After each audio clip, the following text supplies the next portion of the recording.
உட்காருங்க. மாண்புமிகு முதல்வர்கள் பதிலுரைக்கு பிறகு முதல்வர் பதிலுரைக்கு பிறகு நேரம் தர அப்ப பேசட்டும், அவங்க பேசட்டும், அவங்கள பேச அனுமதி. உட்காருங்க உட்காருங்க.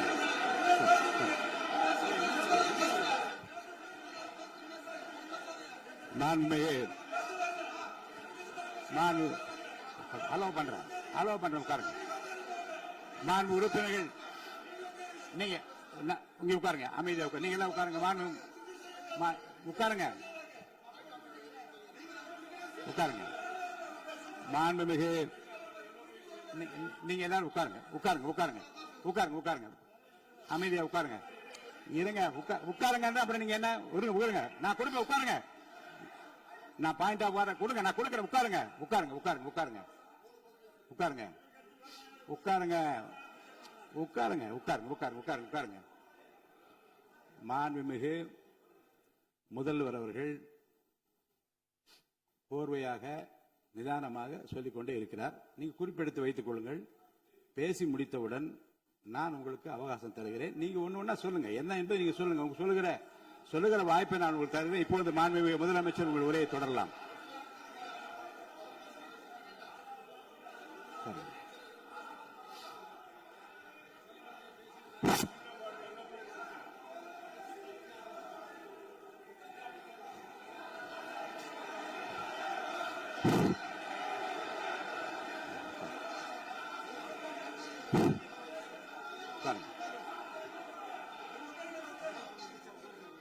நான் எழுந்த பிறகு உட்கார்றதான் முறை. உட்காருங்க எல்லாரும் உட்கார்ந்து தேசிய உட்கார்.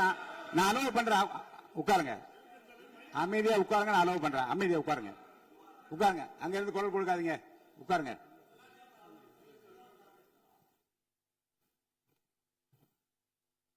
இனிமையான இந்த விவாதத்தில் இதுவரை குறுக்கீடுகள் இல்லாமல்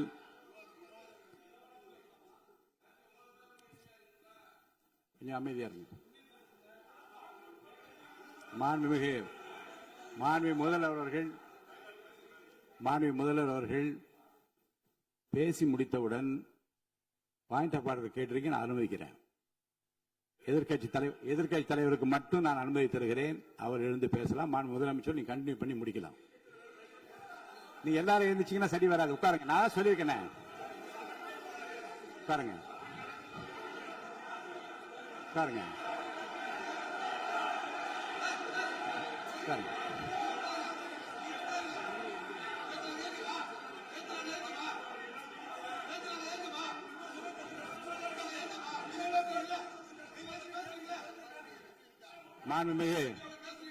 மாண்பு உறுப்பினர்கள் அமைதி காக்க வேண்டும். நேற்று எதிர்க்கட்சி தலைவர் பேசுகிற போதும் அவர் பேசுகிற எல்லாவற்றுக்கும் நான் அனுமதி அளித்தேன். அதில் பாயிண்ட் ஆஃப் கேளுங்க. அந்த விவாதத்தில் கேளுங்க.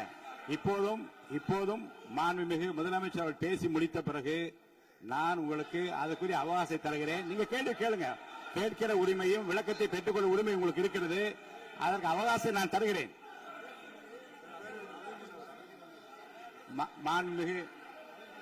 மாண்புமிகு உறுப்பினர் அமருங்க.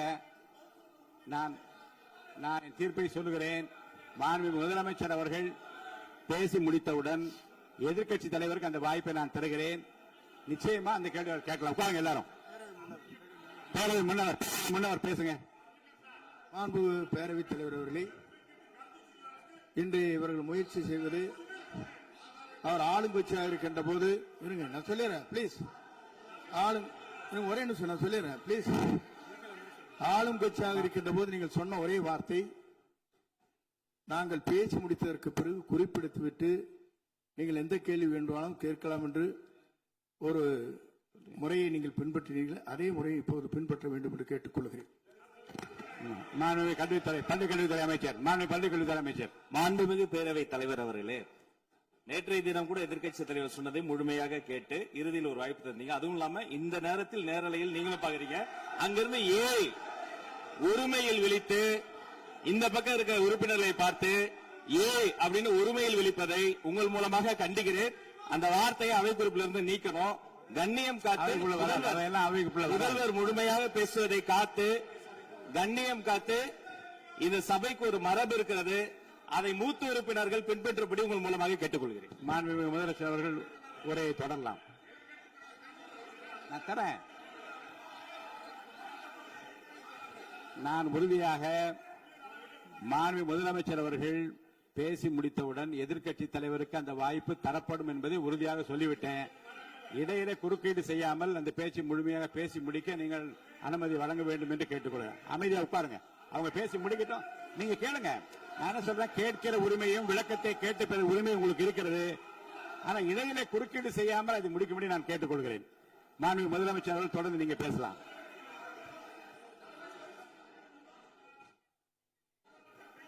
எதிர்க்கட்சி தலைவர் அவர்கள் உங்கள் கட்சியினுடைய உறுப்பினரை அமைதிப்படுத்த வேண்டும் என்று நான் கேட்டுக்கொள்கிறேன். உங்களுக்கு வாய்ப்பு தரவில்லை என்றால் அவர் எழுந்து நிற்பதில் நியாயம் இருக்கு. வாய்ப்பு தரப்போகிறேன். மாண்புமிகு முதலமைச்சர் அவர் பேசி முடித்தவுடன் உங்களுக்கு வாய்ப்பு தரப்படும். அது வரைக்கும் உங்களுடைய உறுப்பினரை அமைதி காக்க நீங்கள் தான் பார்த்துக் கொள்ள வேண்டும். மாண்புமிகு அவை முன்னவர்.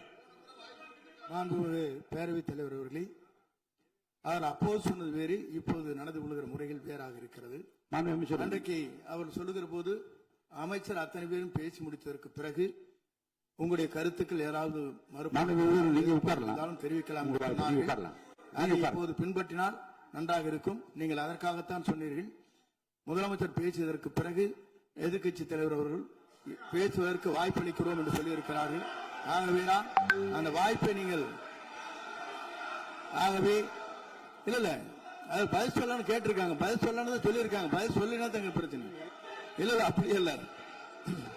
ஆகவே இல்ல நேற்றைய தினம் நீங்கள் அப்படி பேசிக் கொண்டது ஆறாவது இல்ல. நேற்றைய தினம் நீங்கள் பேசுகிற போது ஆறாவது குறுக்கிட்டார்களா? நீங்கள் பேசுகிற போது யாருமே குறுக்கிடவில்லை. நீங்க எவ்வளவு பேசினீர்கள், எவ்வளவு வார்த்தைகள் பேசினீர்கள் என்பதெல்லாம் எங்களுக்கு தெரியும். யாருமே அதில் குறுக்கிடவில்லை. இது முதலமைச்சர், எங்கள் முதலமைச்சர் எதிர்க்கட்சி தலைவர் பேசுகிறவர் யாரும் குறுக்கிட வேண்டாம் என்று சொன்னார்கள். அதை நாங்கள் பின்பற்றினோம். ஆனால் இன்றைக்கு நீங்கள் பின்பற்றவில்லை என்றால் வேதனையாக இருக்கிறார். முன்னவர் நேற்று எதிர்க்கட்சி தலைவர் பேசுகிற போது அடுக்கடுக்காக குற்றச்சாட்டுல வைத்தார். இப்போ அதற்குரிய மாண்புமிகு பொதுப்பணித்துறை அமைச்சர்கள் காலையில் அலுவலகத்தை சந்தித்து அவர்கள் சாட்டிய குற்றச்சாட்டுகளுக்கெல்லாம் ஆதாரங்களை தான் நான் கொண்டு வந்திருக்கிறேன் என்று சொன்னேன். நான் நேற்று அந்த விஷயம் நேற்றோடு முடிந்து விட்டது. ஆதாரங்களை கொடுங்கள். தக்க நேரத்தில் இதை பற்றி சொல்ல வேண்டி நேர்ந்தால் நான் இதெல்லாம் ஆய்வு செய்து உரிய நேரத்தில் அவை குறிப்பிட்டு ஏற்றுவதற்கு முன்பாக அவரிடம் காட்டி அதற்கு பிறகு அதை பற்றி முடிவெடுக்கும் என்று நான் சொன்னேன். இப்போதும் சொல்லுகிறேன், மாண்புமிகு முதலமைச்சர் அவர்கள் பேசிக் கொண்டிருக்கிறார். பேசி முடிக்கட்டும். எதிர்க்கட்சி தலைவருக்கு உறுதியாக நான் வாய்ப்பு தருவேன். அவர் கேள்விகளை முன்வைக்கலாம், விளக்கங்களை பெறலாம். இப்போதைக்கு பேரவைத் தலைவர் என்ற முறையில் என்னுடைய முடிவு இதுதான். அவையில் இருக்கக்கூடிய உறுப்பினர்கள் அமரும்படி நான் கேட்டுக்கொள்கிறேன். நான் முதலமைச்சர் அவர்கள் பேச வேண்டிய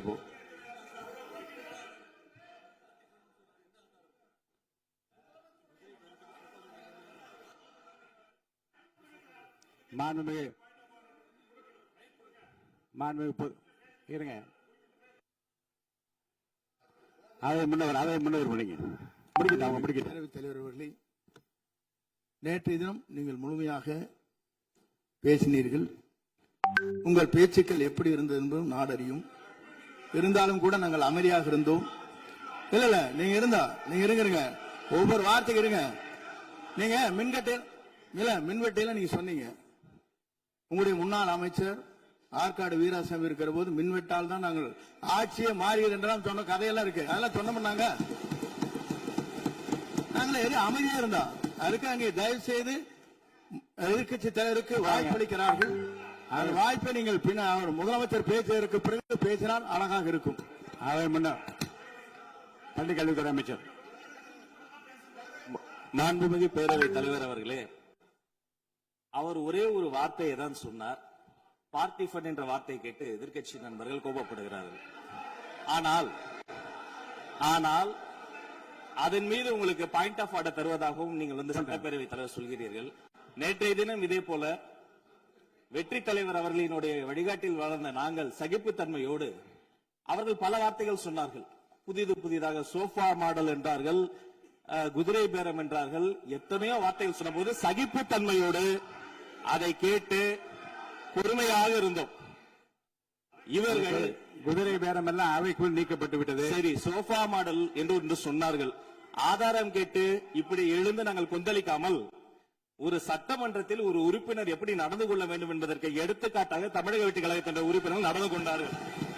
இப்போது மதிப்பிற்குரிய எதிர்க்கட்சி தலைவர் அவர்களே, உங்கள் ஊடாக நான் கேட்பது என்னவென்றால், அவர்களினுடைய கட்சி உறுப்பினர்களை அவர் அமைதிப்படுத்தி முதல்வர் அவர்கள் உரையை முழுமையாக கேட்டு சகிப்புத்தன்மைக்கு சட்டமன்றத்தில் இந்த பக்கம் மட்டுமல்ல அந்த பக்கமும் எடுத்துக்காட்டாக இருப்பதற்கு அவர் வழிவகை செய்ய வேண்டும் என்று உங்கள் மூலமாக கேட்டுக்கொள்கிறேன். மாண்புமிகு பொதுப்பணித்துறை அமைச்சர்.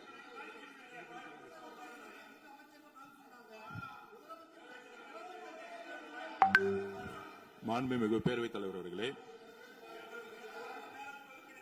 திராவிட முன்னேற்ற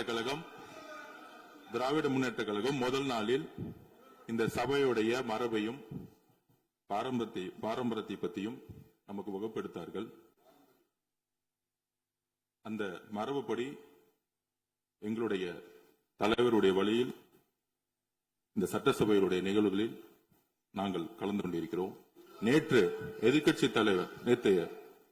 தலைவர் பேசும்பொழுது எவ்வளவோ வார்த்தைகள் உண்மைக்கு புறம்பாக சட்டத்திற்கு எதிராக ஒரே நிமிஷம் பேசுறேன். சட்டத்திற்காக பேசும்பொழுது நாங்கள் அமைதியாக இருந்தோம். ஒரு 2-3 முறை தான் அவரு பேசும்போது மினிஸ்டர்கள் நின்னாங்க. ஆனா இன்னைக்கு மாண்புமிகு முதலமைச்சருடைய முதல் உரை, கடந்த 4 நாட்களாக திராவிட முன்னேற்ற கழகம் முதலமைச்சர் ஏன் பேசலன்னு சொல்லிட்டே இருந்தாங்க. இன்னைக்கு பேச ஆரம்பிச்ச உடனே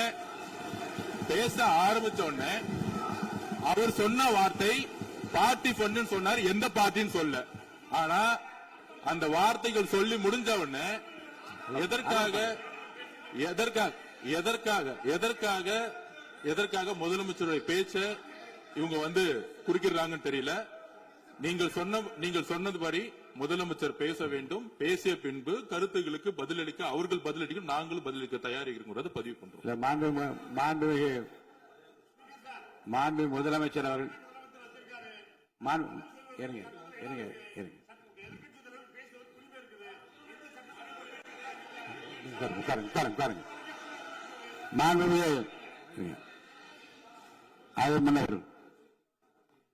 மரபு இருக்கிறது. எப்போது வேணும் பாயிண்ட் ஆஃப் ஆர்டர் இருக்கலாம். இருந்தாலும் கூட நீங்க இந்த மரபை நீங்க கடைபிடிச்சீங்களா உங்க ஆட்சியில? நீங்க முன்னவர் முன்பு எப்படி நடந்தால் என்பதை பற்றியோ முன்பு நடந்த நிகழ்வுகள் பற்றியோ நீங்கள் சொல்லி மீண்டும் இந்த அவையினுடைய மாண்பை குலைக்க வேண்டாம் என்று நான் கேட்டுக்கொள்ள வேண்டாம். இப்போது உள்ள பிரச்சனை, மாண்பு முதலமைச்சர் அவர்கள் தன்னுடைய பேச்சை உறுதி செய்து முடிக்க வேண்டும். அவர் முடித்த பிறகு எதிர்க்கட்சி தலைவருக்கு நான் நிச்சயமாக வாய்ப்பு தருவேன். அவர் கேள்வி கணக்குகளை தொடுக்கலாம், சந்தேகங்களை கேட்கலாம். விளக்கம் தருவதற்கு மாண்பு முதலமைச்சர் அவர்கள் தயாராக இருக்கின்ற அமைதியாக என்னை அமரும்படி நான் கேட்டுக்கொள்கிறேன். இப்ப நான் அனுமதிக்க முடியாது. மாண்பு முதலமைச்சர் உரையை தொடரலாம்.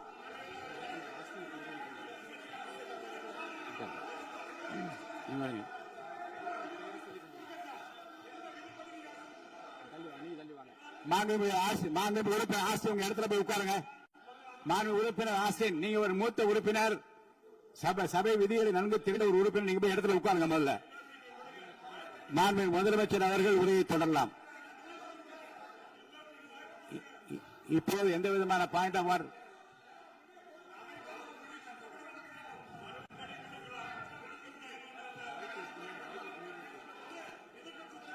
நான் வாய்ப்பு இல்லை என்று சொன்னால் நீ எழுந்து நிற்பதில் நியாயம் இருக்கிறது. உட்காருங்க. வாய்ப்பு உறுதியாக எதிர்க்கட்சி தலைவருக்கு பாயிண்ட் ஆஃப் ஆர்டர் மட்டுமல்ல, உட்கார்ந்து அவர் பேசிய பேச்சுக்கள் என்னென்ன இருங்க, என்ன என்ன என்ன என்ன என்ன உங்களுக்கு சந்தேகம் இருக்கிறதோ, வினாக்கள் இருக்கிறதோ அதை நீங்க கேட்கலாம். அவர் பதில் சொல்வதற்கு தயாராக இருக்கிறார். பேசி முடிக்கின்ற வரை அமைதி காக்கும்படி உங்களை நான் கேட்டுக்கொள்கிறேன். மாண்புமிகு எதிர்க்கட்சி தலைவர் முழு ஒத்துழைப்பை நீங்கள் தர வேண்டும் என்று நான் எதிர்பார்க்கிறேன்.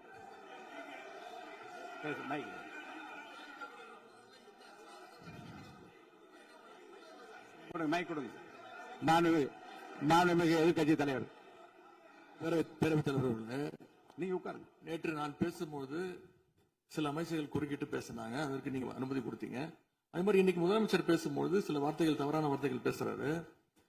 அவர் பார்ட்டி ஃபண்ட் அப்படின்னு சொல்லியிருக்கிறாரு. அவர் அமைச்சர் அவரு அந்த பார்ட்டி ஃபண்ட் எந்த பார்ட்டின்னு கூட சொல்ல தைரியம் இருந்தா சொல்லுங்க, நாங்க அதெல்லாம் ஃபேஸ் பண்ண தயாரா இருக்கோம். எதையும் ஆதாரத்தோடு எதையும் பேசுங்க. இங்க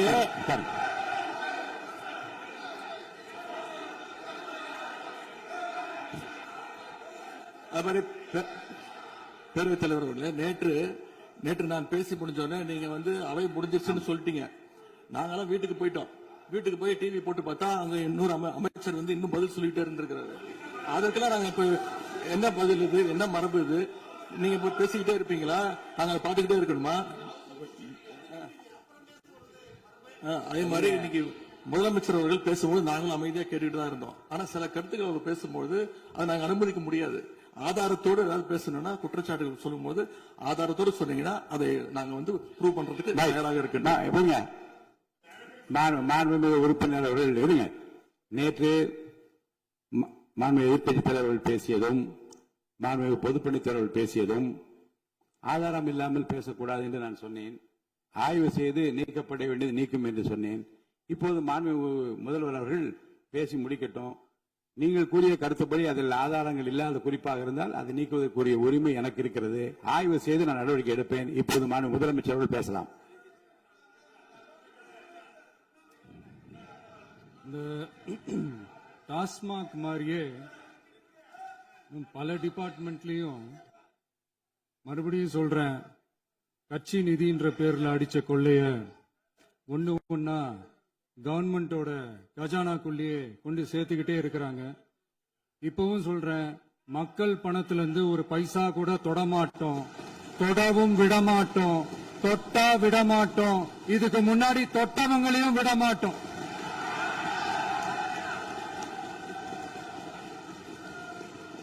ஒவ்வொரு ஊழலா வெளியில வரும் போலே, ஒவ்வொரு வேஷமா கலைஞ்சிரும் போல இங்க இருக்கிற நிறைய பேரு நடுங்கி போய் இதுல நம்ம மேல அவதூறு வேற. இப்ப புதுசா ஒரு வெப்பன் ஒண்ணு கொண்டு வந்திருக்காங்க. அது என்ன தெரியுமா? அவங்க தயவால தான் நம்ம ஆட்சி நடக்குதாம். மக்கள் தயவால இந்த ஆட்சி நடந்துகிட்டு இருக்கு. மனசாட்சி உள்ள சக்திகளோட ஆதரவால இந்த ஆட்சி நடந்துகிட்டு இருக்கு. நாங்க தான் அனுப்பி வச்சோம் அப்படின்றாங்களே. அனுப்பி வச்சவங்களுக்கு மினிஸ்ட்ரியில இடம் கொடுத்தா ஏன் கதறீங்க? ஏன் இவ்வளவு கோவம்? ஏன் இவ்வளவு கதறல்ஸ்? இதுல இன்னொரு முக்கியமான விஷயம், மார்க்சிஸ்ட் கம்யூனிஸ்ட் கட்சி நமக்கு ஆதரவு கொடுத்தது சுயேட்சையா எடுத்த முடிவுன்னு சொல்றாங்க. அதே மாதிரி இந்திய கம்யூனிஸ்ட் கட்சி நமக்கு ஆதரவு கொடுத்தது சுயேட்சையா எடுத்த முடிவுன்னு சொல்றாங்க. இதுல எங்க இருந்து நாங்க தான் அனுப்பி வச்சோம்னா புரியல. மக்களுக்கு நல்லா புரியும். எல்லாத்தையும் தெளிவா பார்த்துக்கிட்டு இருக்கிறாங்க.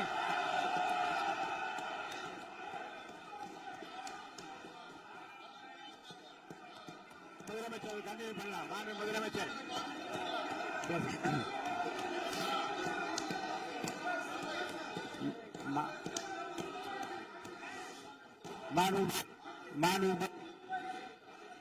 முதலமைச்சர் கண்டினியூ பண்ணலாம். நீ கண்டினியூ பண்ணலாம்.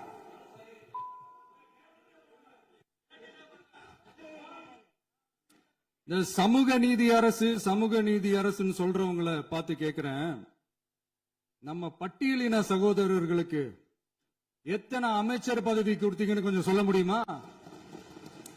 ஆனா நம்மளுடைய அரசுல 8 அமைச்சர் பதவிகள் யாருக்கு? நம்ம பட்டியலின சகோதரர்களுக்கு. எல்லாம் நம்ம அண்ணன், நம்ம தம்பி, நம்ம தங்கச்சிங்க. அண்ணல் அம்பேத்கர் அவர்களுடைய கிட்டத்தட்ட 100 ஆண்டு கால கனவு இப்ப நிறைவேறி இருக்கு. நான் ஏன் கொஞ்சம் சவுண்டா பேசுறேன் அப்படின்னா அவங்களுக்கு கேட்கணும்ன்றதுக்காக தப்பா எடுத்துக்க.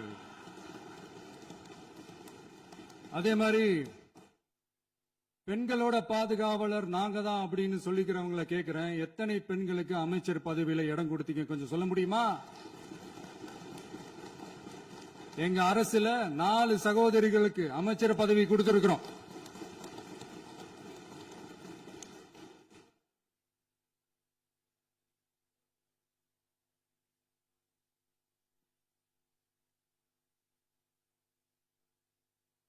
அதனால மக்களால் நிராகரிக்கப்பட்டு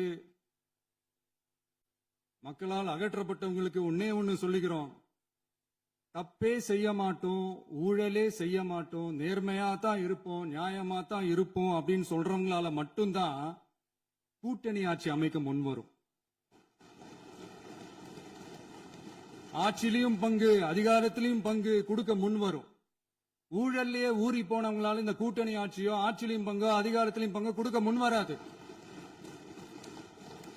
மெஜாரிட்டி இருந்தாலும் தரமாட்டாங்க, மெஜாரிட்டி இல்லனாலும் தரமாட்டாங்க. கேட்டா ரெடிமேடா ஒரு பதில் ஒண்ணு வச்சிருப்பாங்க, கூட்டணி ஆட்சியை மக்கள் விரும்ப மாட்டாங்கன்னு. அதே மக்கள் தான் இப்ப அவங்கள பார்த்து சிரிக்கிறாங்க.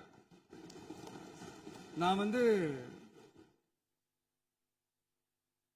பதவியேற்ற அன்னைக்கு கொஞ்சம் டைம் அவகாசம் கேட்டேன்.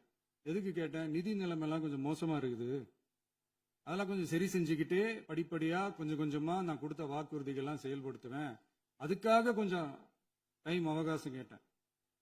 நான் ஏதோ வேற எதுக்காகவோ வேற யாருக்காகவோ ஏதோ அவகாசம் கேட்ட மாதிரி. அடுத்து இங்க சபையில இல்லாதவங்களை பத்தி பேச வேண்டாம்னு நினைக்கிறேன்.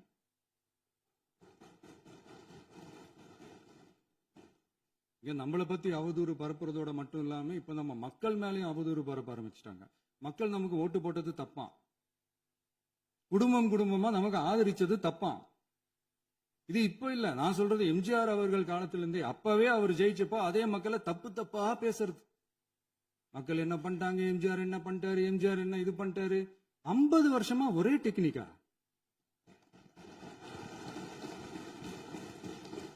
டெக்னாலஜி எல்லாம் மாறி வேற எங்கேயோ போயிட்டு இருக்கு பஸ். இதுல கொஞ்சம் டெக்னிக்காச்சும் கொஞ்சம் மாத்தினா கொஞ்சம் நல்லா இருக்கும். அதனால மக்களுக்கு யூஸ்ஃபுல்லா இருக்கிற மாதிரி இந்த ஆக்கப்பூர்வமான கருத்துக்களோ ஆக்கப்பூர்வமான யோசனைகளோ இருந்தா சொல்லுங்க, அதை நாங்க டெஃபரெண்டா எடுத்துக்கிறோம். ஆனா அதை விட்டுட்டு இந்த நக்கல் நையாண்டி சம்பந்தம் இல்லாத பேச்சு இதெல்லாம் பேசிட்டு அப்புறம் முதல்வர் பதில் சொல்லல, முதல்வருக்கு பதில் சொல்ல தெரியல அப்படின்னா அப்புறம் என்ன சோஃபா மாடல் ஆட்சியா? அது என்னன்னு புரியறதுக்கு எனக்கு ரொம்ப நாள் ஆச்சு. இந்த சோஃபா செட்டு, டேபிள் சேரு, டீபாய், பர்னிச்சர் பிசினஸ் எல்லாம் வேற எங்க வெளியில போய் பண்ண சொல்லுங்க. அப்படி அந்த பிசினஸ் தான் பண்ணணும்னா நிறைய பிசினஸ் பண்ற மாதிரி வெளியில போய் பண்ண சொல்லுங்க, இங்க சட்டசபைக்குள்ள வேணாம். அதனால ஆக்கப்பூர்வமான கருத்துக்கள் இருந்தா சொல்லுங்க, டெஃபினட்டா அது சரியா இருந்தா நாங்க ஏத்துக்கிறோம். எனக்கு ஒரு குட்டி கதை ஒண்ணு ஞாபகம் வருது, சொல்லாமா? ஒரு ஊர்ல ஒரு பெரியவர் வெயில் ரொம்ப ஜாஸ்தியா இருக்குன்னு சொல்லிட்டு கண்ணுக்கு மேல கை வச்சுக்கிட்டு இப்படி சுத்தி முத்தி தேடிக்கிட்டு இருந்தாராம். அப்ப கூட இருந்த ஒரு சின்ன பையன் என்ன தேடுறீங்க அப்படின்னு கேட்டானா. அதுக்கு அந்த பெரியவர் சொன்னாரா, அது ஒண்ணு இல்ல தம்பி, உங்க அப்பா இங்கதான் இருப்பாருன்னு சொன்னாங்க, அதான் தேடிக்கிட்டு இருக்கேன், எங்க உங்க அப்பாவையா காணோம்.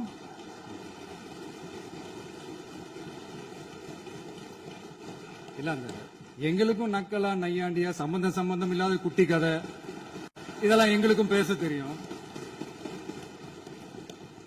அந்த கதையில பெரியவர் அப்படி சொன்னாராம், தப்பா எடுத்துக்காதீங்க. அந்த கதையில பெரியவர் அப்படி கேட்டாராம். அதனால யாரும் இங்க டென்ஷன் ஆக வேணாம். அதனால இன்னொரு இந்த என்னுடைய உரையை முடிக்கிறதுக்கு முன்னாடி போயிட்டாங்க, பேசலாமா? நிறைய உங்க கருத்துக்களை நீங்க முழுமையாக மன நிறைவோடு பேசலாம். டிவியில பார்ப்போம். சரி, அதான் 5 நிமிஷம் பேசினதுக்கே கொளத்தூரி இந்த ஆட்டம் ஆயிடுச்சு. பேசுனா அப்புறம் என்ன பண்றது? கடைசியா நான் இந்த உரையை முடிக்கிறதுக்கு முன்னாடி ஒரு முக்கியமான ஒரு விஷயம் பத்தி சொல்லணும். ஆளுநர் உரை அன்னைக்கு இந்த தமிழ் தாய் வாழ்த்துக்கு அப்புறம் தேசிய கீதம் பாடினது தப்பு, தேசிய கீதம் 2 முறை பாடினது தப்பு, அப்படி ஒரு நிகழ்வு இதுக்கு முன்னாடி இந்த சட்டசபையில நடந்ததே கிடையாது, அந்த மரபையே மாத்திட்டீங்க, இப்படி ஒரு பெரிய ஒரு போர் மாதிரி எதிர்கட்சி சார்ந்தவங்க எல்லாம் சொன்னாங்க இல்லையா? அந்த மாநில உரிமை போராளிகளை, அந்த மரபு காக்கிற உரிமை போராளிகளை ஒரே ஒரு கேள்விதான் கேட்கணும். 2021 ஆகஸ்ட் 2 ஞாபகம் இருக்கா? Centenary celebration of Tamil Nadu legislature. அந்த ஃபங்க்ஷன்ல நம்ம முன்னாள் முதலமைச்சர் கருணாநிதி அவர்களோட கலைஞர் அவர்களுடைய கலைஞர் அவர்களுடைய புகைப்படத்தை மாண்புமிகு குடியரசுத் தலைவர் திறந்து வைக்கிற ஒரு ஃபங்க்ஷன். அந்த ஃபங்க்ஷன்ல national anthem followed by Tamil Thai Vazhthu அப்படின்னு அறிவிச்சது ஞாபகம் இருக்கா? அதாவது தேசிய கீதத்துக்கு அப்புறமா இரண்டாவது முறையா, நோட் திஸ் பாயிண்ட் மாண்புமிகு பேரவைத் தலைவர் அவர்களே, ப்ளீஸ் நோட் திஸ் பாயிண்ட். தேசிய கீதத்துக்கு அப்புறம் இரண்டாவது முறையாக தமிழ் தாய் வாழ்த்து பாடப்படும் அப்படின்னு சொன்னது ஞாபகம் இருக்கா? அதுவும் முத்தமிழ் அறிஞர் அப்படின்னு சொல்ற நம்ம கலைஞர் அவர்களுடைய அந்த புகைப்படம் வெளியிட்டு விழாவில் அவர் இருந்த இதே சபையில தமிழ இரண்டாவது இடத்துக்கு தள்ளினது யாருன்னு ஞாபகம் இருக்கா? அது மட்டும் இல்ல, அந்த தேசிய கீதத்தை நாட்டுப்பண் நேஷனல் ஆந்தம்னு சொல்லி அதே ஃபங்க்ஷன்ல கடைசியா ஃபங்க்ஷன் முடியும் போது செகண்ட் டைம் தேசிய கீதம் பாடினதும் ஞாபகம் இருக்கா? இதே அவையில் தான், அது அவை குறிப்பிலும் இருக்கிறது, இதே அவையில் தான் நடைபெற்றது. இந்த தக்க நேரத்தில் இந்த ஆதாரங்களை அளித்த மாண்பு முதல் அவர்களுக்கு நன்றியை தெரிவித்துக் கொள்கிறேன். டவுட் இருந்தா இந்த புக்கை பார்த்து தெரிஞ்சுக்கலாம். அதனால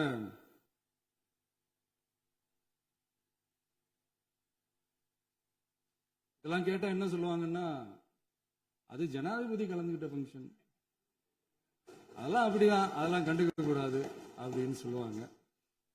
இதே மாதிரிதான் பேசுறது ஒண்ணு, செய்யறது ஒண்ணு, பேசுறது ஒண்ணு. இதெல்லாம் மக்கள் பார்த்துக்கிட்டு இருக்காங்க.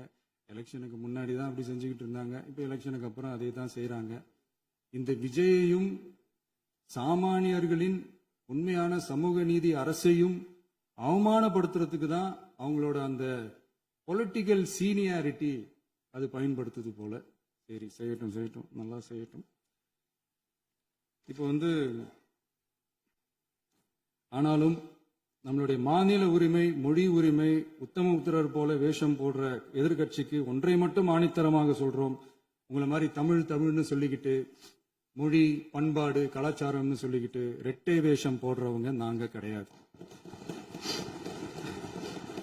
உலகெங்கும் வாழும் என் தமிழ் சொந்தங்களுக்கு நம்முடைய உத்தரவாதம் தமிழ் தான் எங்க உயிர் நாடி அப்படின்றத மறக்க மாட்டோம். இப்பவும் சொல்றோம், மாநில உரிமையில எப்பவும் உறுதியா இருப்போம். அதே சமயத்துல அரசியல் வேற, ஒன்றிய மாநில அரசுகளுக்கு இடையே இருக்கிற நிர்வாக அணுகுமுறை வேற. இதுல நாங்க ரொம்ப தெளிவா இருக்கிறோம். அதனால எங்களுக்கு பாடம் எடுக்கிறதா நினைச்சுக்கிட்டு உங்க வேஷத்தை நீங்களே கொஞ்சம் கொஞ்சமா கலைச்சுக்கிட்டே வர்றீங்க, மறந்துடாதீங்க. அப்புறம் நேத்து எதிர்கட்சி தலைவர், மாண்புமிகு எதிர்கட்சி தலைவர் பேசும்போது நிறைய பேசினாங்க. அதுல ஒண்ணு மட்டும், அரசு சொல்றதா நினைச்சுக்கிட்டு நம்மளை இன்டைரக்டா ஈவில் அப்படின்ற அந்த வார்த்தையை யூஸ் பண்ணாங்க. எனக்கு ஒண்ணுதான் சொல்லணும்னு தோணுது. ஈவில்ஸ்னு டெவில்ஸ் பேசக்கூடாது.